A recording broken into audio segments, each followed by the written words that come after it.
बिस्मिल्लाहिर्रहमानिर्रहीम। Dear students, मैं उम्मीद करता हूँ आप सब खैरियत से होंगे। आज हम चैप्टर नंबर 1 टॉपिक 1.7 जो कि डायमेंशंस ऑफ फिजिकल क्वांटिटीज हैं उसके मुतालिक पढ़ेंगे। और ये टॉपिक इस चैप्टर का सबसे इम्पोर्टेंट है क्योंकि जब तक हमने इस फर्स्ट ईयर की फिजिक्स या सेकेंड ईयर की फिजिक्स को पढ़ना है हमने मुख्तलिफ क्वांटिटीज़ के साथ डील करना है। और जब हम मुख्तलिफ क्वांटिटीज़ के साथ डील करते हैं हर क्वांटिटी की अपनी एक डायमेंशन है, जैसे कि बेस क्वांटिटीज और ड्राइव क्वांटिटी। और इसकी अहमियत इस वजह से भी है कि हमारे book first year chapter number 1 की एक्सरसाइज में तकरीबन 4 क्वेश्चन इसी से रिलेटेड है, शॉर्ट क्वेश्चन जो है, और तकरीबन 3 से 4 न्यूमेरिकल भी इसी से रिलेटेड है। तो एक्सरसाइज को इम्पोर्टेंस दें। एक्सरसाइज से जो है वो ज़्यादा से ज़्यादा पेपर भी आपको आएगा एग्जाम के अंदर, और तकरीबन जो है वो ऑलमोस्ट 50% पेपर जो है आपका एक्सरसाइज से ही होगा। तो आज हम चैप्टर नंबर 1 का जो डायमेंशन एनालिसिस का टॉपिक है वो स्टार्ट करते हैं। डायमेंशन बेसिकली हमें किसी भी जो फिजिकल क्वांटिटी है उसकी क्वालिटेटिव नेचर बताती है। ठीक है, अब दो तरह की हमारे पास क्वांटिटीज थी। एक तो हमारे पास बेस क्वांटिटीज थी और दूसरी तरह देखा जाए तो हमारे पास दूसरी कैटेगरी जो है वो ड्राइव क्वांटिटीज थी। हमारे पास 7 तरह की बेस क्वांटिटी थी और मैंने सेकंड लेक्चर या फर्स्ट लेक्चर में ये बात भी बताई थी आप लोगों को। और उनमें से हम 5 क्वांटिटीज जो हैं उसको देखेंगे और उनमें से 3 जो क्वांटिटीज हैं उसके मुतालिक अगर देखें तो वो सबसे ज़्यादा यूज होने वाली डायमेंशन है। आपके सामने एक टेबल है, टेबल में लेंथ, मास, टाइम, इलेक्ट्रिक करंट, टेम्परेचर, ये 5 जो है क्वांटिटीज उसकी डायमेंशन मैंने लिखी है। Capital L in square bracket length की, capital M in square bracket mass की, capital T in square bracket time की, capital A in square bracket electric current, और थीटा जो है इन स्क्वायर ब्रैकेट टेम्परेचर की। इनमें से जो फर्स्ट 3 हैं तकरीबन हम 90% क्वांटिटीज की डायमेंशन इन्हीं 3 डायमेंशन को मिला के जो है वो बनाएंगे। हमेशा याद रखना है जब भी हमने डायमेंशन को रिप्रेजेंट करना है एक स्क्वायर ब्रैकेट के अंदर जो है वो कैपिटल लेटर के साथ जो है वो रिप्रेजेंट करना है। जैसे लेंथ के लिए हमने कैपिटल एल यूज किया है, मास के लिए कैपिटल एम किया है और टाइम के लिए कैपिटल टी। अब किसी भी क्वांटिटी की डायमेंशन को कैलकुलेट करने के लिए या तो हमारे पास होना चाहिए नंबर 1 बेस यूनिट, यानी किसी भी क्वांटिटी का अगर हमारे पास बेस यूनिट है तो हम उस क्वांटिटी की जो है वो डायमेंशन कैलकुलेट कर सकते हैं। नंबर 2 जो है अगर हम किसी भी क्वांटिटी की डायमेंशन जो है वो कैलकुलेट करना चाहते हैं या हम ये कह सकते हैं इन दोनों में से हमें एक चीज चाहिए, जो है वो फार्मूला चाहिए जिसको हम रिलेशन भी कहते हैं, इक्वेशन भी कह सकते हैं। इनके या तो हमारे पास इक्वेशन होनी चाहिए या हमारे पास उस क्वांटिटी, उस वेरिएबल, उस चीज की जो है वो यूनिट, बेस यूनिट की जो है मतलब इंफॉर्मेशन होनी चाहिए। तो हम इन दोनों में से कोई एक चीज अगर हमें पता होगी तो हम क्या कर सकते हैं, उससे क्वांटिटी की डायमेंशन कैलकुलेट कर सकते हैं। दूसरे नंबर पे हमने बेस क्वांटिटीज के साथ साथ जो है वो ड्राइव क्वांटिटीज पढ़ी थी। जैसे बेस क्वांटिटीज हैं वो बेस बनाती हैं, इसी तरह हमारे पास मीन्स के बेस बनाने का मतलब है कि हमारे पास इससे दूसरी क्वांटिटीज बनती हैं, जैसे ड्राइव क्वांटिटीज बेस से बनती हैं। तो यहाँ पे हम स्पीड का जिक्र करते हैं। अगर स्पीड का जिक्र करें तो हमारे पास स्पीड जो है लेंथ को टाइम से डिवाइड करने से हमारे पास क्या आ जाएगी, स्पीड आ जाएगी। यानी कि v से c स्पीड को रिप्रेजेंट किया हमने और ये हमारे पास लेंथ ओवर टाइम मीन्स के डिस्प्लेसमेंट डिस्टेंस ओवर टाइम आ जाएगा। अगर हम वेलोसिटी का जिक्र करते हैं तो हमारे पास डिस्प्लेसमेंट ओवर टाइम आ जाएगा और स्पीड में ये डिस्टेंस होता है। तो अगर देखें हम स्पीड की डायमेंशन या वेलोसिटी की डायमेंशन कैलकुलेट करना चाह रहे हैं तो हमारे पास v इन स्क्वायर ब्रैकेट मीन के स्पीड को की हम डायमेंशन कैलकुलेट करना चाह रहे हैं। डिस्टेंस और टाइम हो उसकी डायमेंशन हमने लिखी है। लास्ट स्लाइड में हम देखा डिस्टेंस और लेंथ जो है वो capital L in square bracket है डायमेंशन, और टाइम की dimension capital T in square bracket. Denominator से टी कैपिटल जो है वो न्यूमिनेटर में आया तो हमारे पास पावर जो है वो -1 आ गई। तो इस तरह स्पीड जो है वो उसकी डायमेंशन हमारे पास L T raise to power -1 in square bracket आ गया। एक्सेलरेशन जो है उसका फार्मूला हमारे पास होता है v ओवर टी, यानी चेंज ऑफ वेलोसिटी जो है, rate of change of velocity is called acceleration. तो एक्सेलरेशन की डायमेंशन कैलकुलेट करनी है तो हमने उसको इन स्क्वायर ब्रैकेट लिख दिया है, velocity in square bracket, time in square bracket. Velocity की डायमेंशन अभी कैलकुलेट की हमने, वो हमारे पास यहाँ पे थी एल टी रेज़ पर -1, तो वो हमने यहाँ में मेंशन कर दिया और डिनोमिनेटर में टाइम आ गया। तो इस तरह हमारे पास यहाँ पे एल टी रेस्ट पर -2 जो है एक्सेलरेशन की जो है डायमेंशन आ गई। न्यूटन के सेकंड लॉ से हम फोर्स कैलकुलेट करते हैं, F is equal to M में फोर्स की डायमेंशन कैलकुलेट करनी है तो उसको हमने स्क्वायर ब्रैकेट में मेंशन कर दी है। और इसके साथ साथ जो है वो अगर हम देखें तो हमारे पास मैस और एक्सेलरेशन जो है उसको हम स्क्वायर ब्रैकेट में लिखा ताकि इसकी हम डायमेंशन लिख सकें। मैस की डायमेंशन कैपिटल एम होती है और इसके साथ साथ अगर देखें तो एल टी रेस्ट पर -2 हमने एक्सेलरेशन की डायमेंशन कैलकुलेट की तो हमारे पास फोर्स की डायमेंशन जो है वो क्या आ गई, एम एल टी रेस्ट पर -2 इन स्क्वायर ब्रैकेट। ये तो मैंने फार्मूला या रिलेशन या इक्वेशन की मदद से जो है वो डायमेंशन कैलकुलेट करना बताई है। सपोज कि अगर हम देखें स्पीड जो है उसका फार्मूला के साथ साथ यूनिट जो है बेस यूनिट मीटर पर सेकंड होता है, तो मीटर पर सेकंड की मदद से जो है वो हम डायमेंशन कैलकुलेट कर सकते हैं।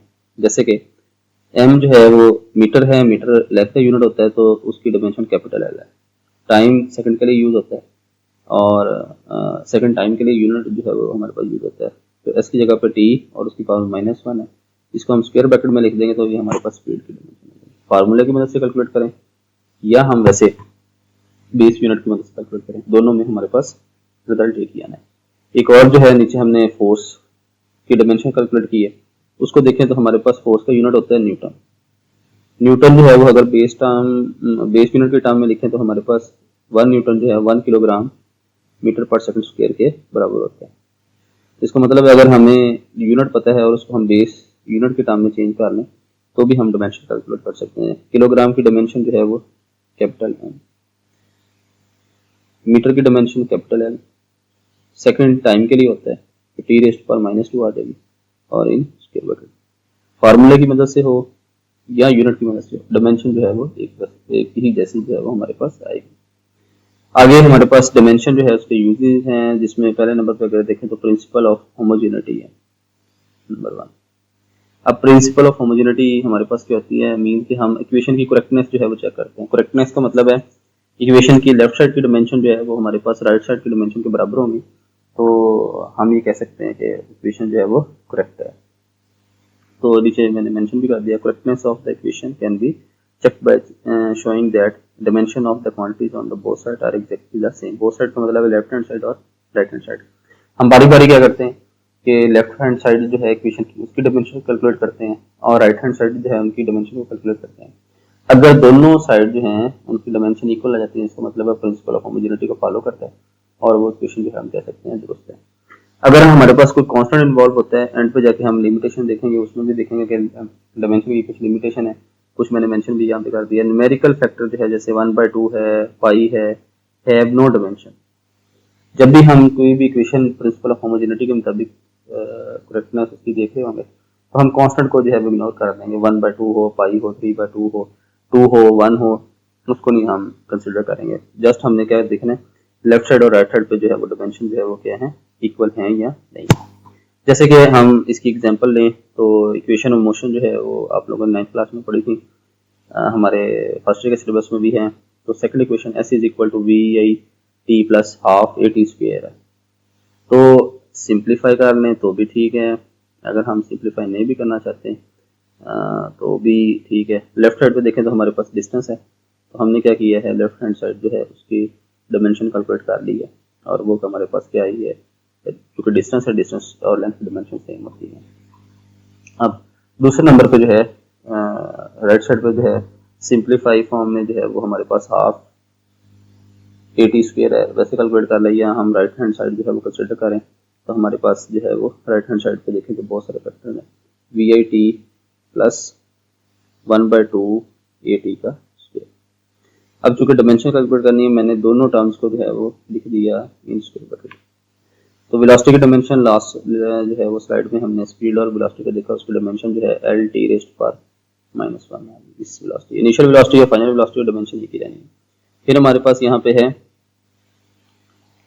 टाइम की डायमेंशन जो है वो कैपिटल टी होती है तो इन स्क्वायर ब्रैकेट। पावर चूंकि +1 है तो लिखने की जरूरत नहीं है, माइनस में होगी तो वो लिखेंगे, यहाँ एक से ज़्यादा पावर होगी यानी कि 2 3 तो वो लिखने की जरूरत होती है।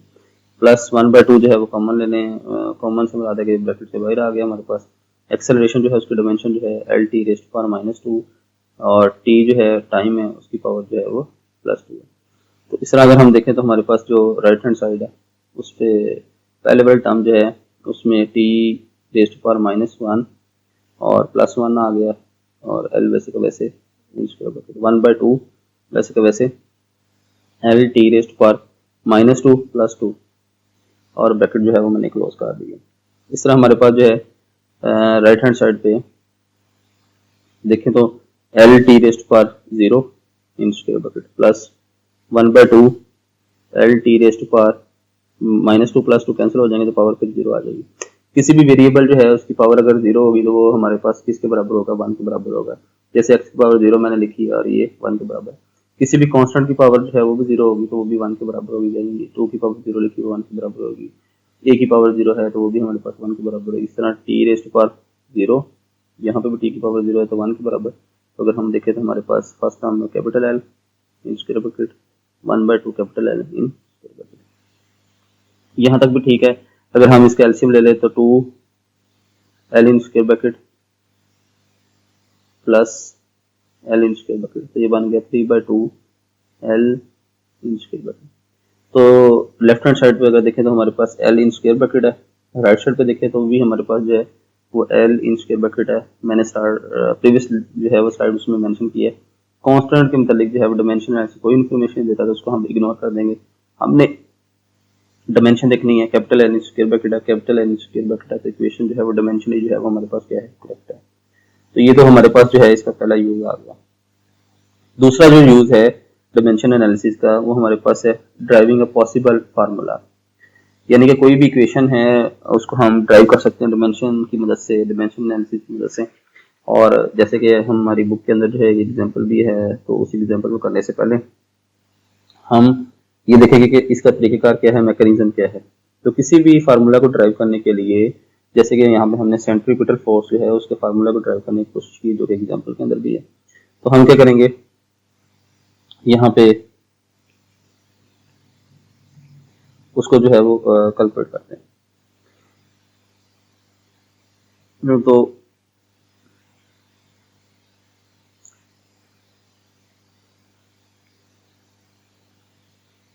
फार्मूला को ड्राइव करने के लिए सबसे पहले जो है वो हम उसका मैकेनिज्म जो मैंने भी बताया वो देखेंगे और उसके बाद जो है वो हम फार्मूला को ड्राइव करेंगे। मैकेनिज्म के लिए जो है सबसे पहले जो है स्टेप हमने जो फॉलो करना है वो है आइडेंटिफाई डिपेंडेंसीज। डिपेंडेंसीज जो है उसका मतलब ये है कि हमने ये देखना होता है कि कोई भी चीज़ है वो किस किस वेरिएबल के ऊपर डिपेंड करती है। फॉर एग्जाम्पल फोर्स अभी हमने एक न्यूटन के सेकंड लॉ से देखा है फिजिकल टर्म में, फोर्स मैथ और एक्सेलरेशन पर डिपेंड करती है। इसी तरह अगर हम देखें मोमेंटम है mv है, तो मोमेंटम लीनियर मोमेंटम जो है वो मैथ और वेलोसिटी पर डिपेंड करते हैं।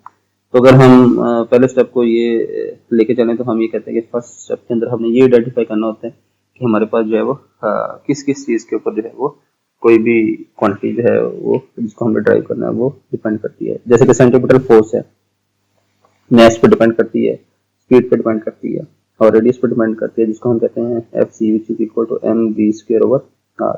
ये फार्मूला जो है हम इस एग्जांपल के अंदर जो है वो ड्राइव करेंगे। तो अगर हमने ये आइडेंटिफाई कर दिया कि जो इक्वेशन हम मालूम करने जा रहे हैं या फार्मूला ड्राइव करने जा रहे हैं कौन कौन से वेरिएबल है, उसके दूसरे स्टेप में हमने जो है उसके एक्सपोनेंट बनाने होते हैं। एक्सपोनेंट का मतलब है हमने उस वेरिएबल की कोई ना कोई पावर रखनी होती है, जैसे कि हम A B C D and so on use कर सकते हैं। जितने वेरिएबल होंगे उतनी पावर जो है वो आएंगी हमारे पास। यहाँ हम x y z etc जो है वो ये भी यूज कर सकते हैं। वो हम पे डिपेंड करता है कौन सी वेरिएबल जो यूज करें। जैसे कि फोर्स सेंट्रीपिटल फोर्स है तो मास वेलोसिटी और रेडियस यानी कि उसके ऊपर डिपेंड करती है, तो मैंने वो वेरिएबल जो है यहाँ मेंशन करी और तमाम की पावर जो है 3 वेरिएबल है इन्वॉल्व, तो मैंने तीनों की पावर A B C जो है कंसीडर कर लिया। जब भी हम इनइक्वालिटी जो है या प्रोपोर्शनलिटी जो है उसको चेंज करते हैं तो हमारे पास जो है वो इक्वलिटी आती है और साथ कांस्टेंट आ जाते हैं। तो MV R और ABC वैसे का वैसे। थर्ड नंबर स्टेप के अंदर जो है वो हमने क्या करना होता है, डायमेंशन लिखनी होती है। जो जो वेरिएबल इन्वॉल्व है उसकी डायमेंशन लिखनी। जैसे लेफ्ट साइड पे है फोर्स है, फोर्स की डायमेंशन हमने प्रीवियस स्लाइड के अंदर देखा है MLT⁻², मैंने मेंशन कर दी। इक्वल का साइन वैसे का वैसे आ गया। कांस्टेंट को इग्नोर करें। कांस्टेंट के मतलब डायमेंशन जो है वो कोई इन्फॉर्मेशन नहीं देता, पहले भी मैंने बताया, दोबारा रिपीट कर दिया इस बात को। मैस की डायमेंशन कैपिटल M और उसकी पावर A आ गई। स्पीड जो है उसकी LT⁻⁻1 है, पावर जो है B आ गई। रेडियस लेंथ के मीनिंग में होता है तो उसकी हमारे पास पावर जो है वो कैपिटल L और उसकी पावर जो है वो C आ गई। लेफ्ट साइड पे तो पावर्स को इकट्ठा करने की जरूरत नहीं है क्योंकि एक ही क्वांटिटी थी, फोर्स, और उसकी हमने डिमेंशन मेंशन की है। राइट साइड पे जितने भी एम इन्वॉल्व होंगे, जितने भी एल इन्वॉल्व होंगे, जितने भी टी इन्वॉल्व होंगे, उनको हम इकट्ठा कर लेंगे। जैसे एम एक ही है तो एम की पावर ए आ गई, एल कैपिटल और एल कैपिटल, तो यहाँ पे पावर बी है तो हमने लिख दिया L raised to power B plus C, और टी की पावर जो है वो हमारे पास यहाँ पे माइनस बी आ जाएगी। नेक्स्ट अगर हम देखें तो हमने पावर्स को करना होता है कंपेयर। ड्राइविंग पॉसिबल फार्मूला में नेक्स्ट स्टेप में हमने जो पावर है लेफ्ट साइड पे और राइट साइड पे उसको कंपेयर करना होता है। जैसे कि हमने प्रीवियस स्लाइड के अंदर देखा, लेफ्ट साइड पे और राइट साइड पे हमने डिमेंशन मेंशन कर दिया। सॉरी, लेफ्ट साइड पे देखें तो m की पावर 1 है, राइट साइड पे देखें तो a है, तो हमने उसको मैथ की पावर्स को कंपेयर किया तो हमारे पास a इज इक्वल टू 1 आ गया। लेंथ की डिमेंशन जो है वो l इन्वॉल्व है, पावर 1 है लेफ्ट साइड पे, राइट साइड पे देखें तो b प्लस c है। ठीक है, तो यहाँ पे मैंने लेंथ की डिमेंशन जो है उसको लिखी है, तो b plus c is equal to 1 है, और ये मैंने जो है यहाँ पे मैंने बाद में हम c की वैल्यू कैलकुलेट करेंगे जो बाकी स्टेप इसका। टी को देखें तो हमारे पास -2 है लेफ्ट साइड पे पावर, और राइट साइड पे जो है वो कितनी है, -b है, तो -b is equal to -2, minus minus cancel हुआ तो b की पावर 2 आ गई। अब जब हमने लेंथ की डायमेंशन को की पावर को कंपेयर किया था तो उसमें हमारे पास जो b प्लस c है वो इक्वल टू 1 के है, ये मैंने डायमेंशन किया है। अब b की वैल्यू जो है वो 2 है, 2 यहाँ पे हम पुट करेंगे तो आ गया 2 plus c is equal to 1, और यहाँ से अगर हम देखें तो हमारे पास c is equal to 1 minus 2 which is equal to -1, जो कि यहाँ पे मैंने सर्कल के अंदर मेंशन कर दिया। अब हमारे पास a की पावर जो है वो आ गई, यहाँ पे a की पावर देखें तो 1 है, b की पावर जो है वो देखें तो 2 है, c की पावर देखें तो -1 है। अब हमने क्या करना है, जो प्रीवियस स्लाइड के अंदर हमने रिलेशन बनाया था f is equal to constant, m की पावर मैं यहाँ पे पहले मेंशन कर दिया, f is equal to constant, फिर m की पावर a, v की पावर b, c की पावर सॉरी r की पावर c। तो बारी बारी जो है वो हमने यहाँ पे क्या करना है, वैल्यूज को पुट कर देना है। a b c जो कि अननोन वेरिएबल थे, तो a की पावर जो है 1 है, b की पावर 2 है और c की पावर -1। तो हमारे पास f is equal to constant m raised to power 1, v is equal to v raised to power 2 और r रेज़्ड टू पावर -1। अब अगर इसको रीअरेंज करें तो हमारे पास m v square positive power है, r की पावर -1 है तो वो डिनोमिनेटर में आ गया, तो f is equal to constant M V square over R बन गया, और ये हमारे पास M V square over R centimetre force का फार्मूला है। ये रिपीट कर रहा हूँ, very important point in dimension analysis, dimension analysis give not information any information about the proportionality constant. जितने भी कांस्टेंट है उसको हम उसकी वैल्यू को एक्सपेरिमेंटली जो है वो मालूम करते हैं, फिर इसके अंदर ये याद रखना, ये एमसीक्यूज भी आ सकते हैं। न्यूमेरिकली कांस्टेंट जितनी भी वैल्यूज हैं उनको हम कांस्टेंट की वैल्यू जो है वो कैसे मालूम करते हैं। आगे बढ़ने से पहले अगर हम देखें तो हम बहुत सारी जो है इक्वेशन ड्राइव कर सकते हैं, और बुक के अंदर जो हमारे पास क्वेश्चन है एक्सरसाइज तो उसको भी सॉल्व कर सकते हैं। तो नेक्स्ट जो है वो हमारे पास लिमिटेशन ऑफ डायमेंशन एनालिसिस है। अगर देखें तो it can not be identify where an equation is wrong. हम ये नहीं कह सकते कि डायमेंशन के एनालिसिस के मुताबिक या डायमेंशन के मुताबिक इक्वेशन जो है वो गलत है। हमारे पास ये बता सकते हैं कि इक्वेशन जो है वो दुरुस्त है by using the principle of homogeneity. दूसरे अगर लिमिटेशन का जिक्र करें तो it can not find the numerical constant values. Dimension analysis बार बार मैंने बताया, वेरी इंपॉर्टेंट पॉइंट, कि डायमेंशन एनालिसिस हमारे पास न्यूमेरिकल कांस्टेंट के मुताबिक कोई इन्फॉर्मेशन, जैसे 1/2 है, पाई वैल्यू है, इसके मुताबिक हमें कोई इन्फॉर्मेशन जो है वो नहीं मिलती। It can only say that equation might be correct, मैंने पहले बता दिया फर्स्ट लिमिटेशन के साथ। डायमेंशन जो है वो हमें ये बताती है कि इक्वेशन जो है वो करेक्ट है, ये नहीं हम बता सकते कि हमारे पास जो है वो रॉन्ग है इक्वेशन। एक्सरसाइज में अगर देखें तो हमारे पास क्वेश्चन नंबर 1.6 है, सिंपल शॉर्ट क्वेश्चन के अंदर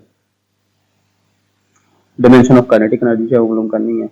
डायमेंशन ऑफ काइनेटिक एनर्जी अगर हम देखें तो हमारे पास काइनेटिक एनर्जी का formula half M V square के बराबर होता है। तो डायमेंशन कैलकुलेट करनी है तो मैंने kinetic energy in square bracket लिख दी है, तो 1/2 M V square in square bracket लिख दी है। तो 1/2 जो है कंसिडर करें ना करें कोई हर्ज नहीं है, मैंने 1/2 वैसे का वैसे लिख दिया है। मैस जो है उसकी डायमेंशन हमारे पास क्या होती है, कैपिटल एम। वेलोसिटी जो है उसकी डायमेंशन क्या होती है, एल टी रेस्ट पावर -1, क्योंकि वेलोसिटी की पावर 2 है, स्पीड की पावर 2 है, तो L rest power 2 T rest power -1 की बजाय -2 इन स्क्वायर ब्रैकेट। तो हमारे पास इस तरह जो है ये वेलोसिटी की डायमेंशन मेंशन कर की पावर के साथ मेंशन कर दी है, और काइनेटिक एनर्जी जो है उसकी डायमेंशन जो है वो क्या बनेगी, M L square T rest power -2। एक बात याद रखें, जितनी भी टाइप ऑफ एनर्जी है, भले वो पोटेंशियल एनर्जी है, भले वो काइनेटिक एनर्जी है, हमारे पास वर्क है, हमारे पास टॉर्क है, ये मैंने कुछ क्वांटिटीज जो है वो मेंशन कर दी हैं। इन तमाम की जो है वो डायमेंशन हमारे पास यही रहेगी, इनके यूनिट भी सेम रहेंगे, इनकी डायमेंशन भी सेम रहेगी।